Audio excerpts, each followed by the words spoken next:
జై ముదిరాజ్, జై పెద్దమ్మ తల్లి.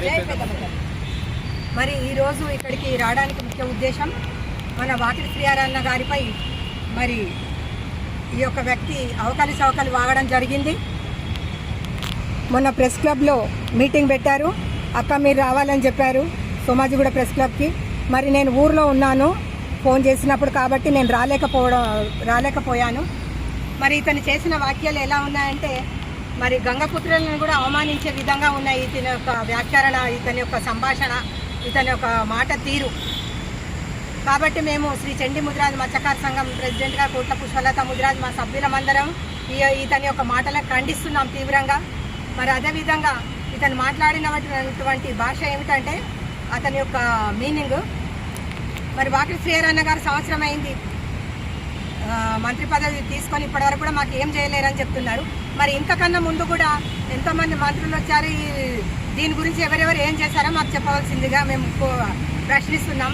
అదేవిధంగా ఇంకొక విషయం ఏంటంటే, మరి మన రెండవ సీఎం అయినటువంటి యనమల రేవంత్ రెడ్డి గారు ఇంటిని ముట్టడిస్తాం, సెక్రటరీని ముట్టడిస్తాం అని చెప్తున్నారు. ఆ హక్కు మీకు లేదని నేను గుర్తు చేస్తున్నాను. అలాంటి హక్కు ఏదైనా ఉందంటే అది ముదిరాజులకు ఉంది. ఎందుకంటే మన రెండవ సీఎం గారు ముదిరాజులకు వాగ్దానం చేశారు, మా యొక్క ప్రభుత్వం వస్తే మీకు బీసీఏలో ఇంప్లిమెంట్ చేస్తామని వాగ్దానం చేస్తారు. కాబట్టి ఆ హక్కు ఏదో మాకుంటుంది.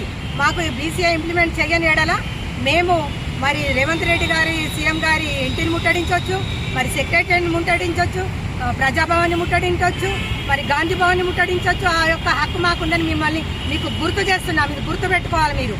ఇంకొక విషయం, శ్రీహరన్న గారిపై మీరు కుల గజ్జి అని మాట్లాడారు. నేను అదే విషయం మాట్లాడుతున్నాను. మీరు ఏ గజ్జితో మీ యొక్క కులం గురించి మాట్లాడుతున్నారని నేను ప్రశ్నిస్తున్నాను. ఒక దొంగ వేరే వాళ్ళని దొంగ దొంగ అన్నట్టుగా ఉంది మీ యొక్క మీ యొక్క మాట తీరు. మీరే ఒక జాతి గురించి కులం గురించి మాట్లాడుతూ వేరే వాళ్లకు కులగజ్జి అనడంలో ఏమైనా అర్థం ఉందా? ఇవి ఒక మూర్ఖమైన మాటలు. మీరు మాట్లాడేటప్పుడు ఒక ఏం మాట్లాడుతున్నానో అర్థం చేసుకొని మాట్లాడవలసిందిగా మేము మీకు మరి ఒకసారి గుర్తు చేస్తున్నాం. అసలు వీడికి నేను వచ్చేటప్పుడు ఈయన వీడియో విన్నాను, వాడు వీడు అనడం, ఆ భాష వినడం వల్ల నా నోటికి కూడా అది వాడు వీడు అని వస్తుంది. ఇంకొక విషయం, మరి మా యొక్క ఈటల రాజేందర్ అన్న గారిని కానీ, మరి బండ ప్రకాష్ అన్న గారిని కానీ, అలాగే మరి ఒక ముదిరాజు జాతి సింహం అయినటువంటి ఒక శ్రీహరన్న గారిని కానీ వాడు వీడు వాణి వీని అని మాట్లాడడం మేము తీవ్రంగా ఖండిస్తున్నాం. ఖబర్దార్ బిడ్డలారా, ఇంకొకసారి మా జాతి బిడ్డలను ఎవరైనా అగౌరవపరచాలంటే, ఇంతకన్నా ముందు కూడా మరి బుర్ర జ్ఞానేశ్వరన్న గారిని ప్రోటోకాల్ కాడ అలాగే అవమానించడం జరిగింది. మరి వాకిటి శ్రీహరన్న గారిని పేపర్లు ఇలా